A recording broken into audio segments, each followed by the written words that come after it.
बिस्मिल्लाहिर्रहमानिर्रहीम। प्यारे बच्चों, आज मैं आपको बता रहा हूँ एक स्टोरी, और एक मोहल्ले की स्टोरी है जिसका नाम था समाइलिस्तान।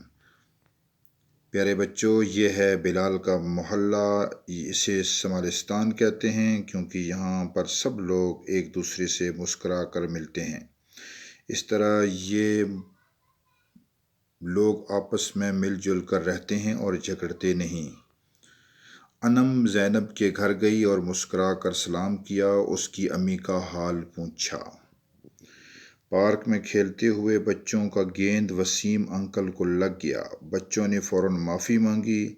अंकल ने उनकी तरफ मुस्कुरा कर देखा और इन्हें ध्यान से खेलने को कहा। अगर आपको गलती से किसी का गेंद लग जाए तो क्या आप उसे माफ़ करेंगे? जी हाँ। क्या आप अपने दोस्तों के घर वालों का हाल पूछते हैं? जी नहीं। क्यों नहीं पूछते? पूछा करें। ये देखें, ये नक्शे बनाए गए हैं। क्या आप बड़ों को सलाम करने में पहल करते हैं?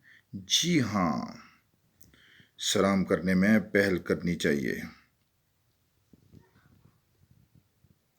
असद ने पास से गुजरते हुए उस्मान के दादा जान को मुस्कुरा कर सलाम किया। दादा जान भी मुस्कुराए और असद को बादाम दिए, और असद बादाम खाना शुरू हो गया। उमर परेशान अपने घर की तरफ जा रहा था कि अली उसके पास आया और मुस्कुराकर सलाम के बाद परेशानी की वजह पूछी। उमर को यह बहुत अच्छा लगा। तो प्यारे बच्चों, इस चैनल को सब्सक्राइब कर दें और साथ लगे बेल आइकन को भी प्रेस कर दें। शुक्रिया।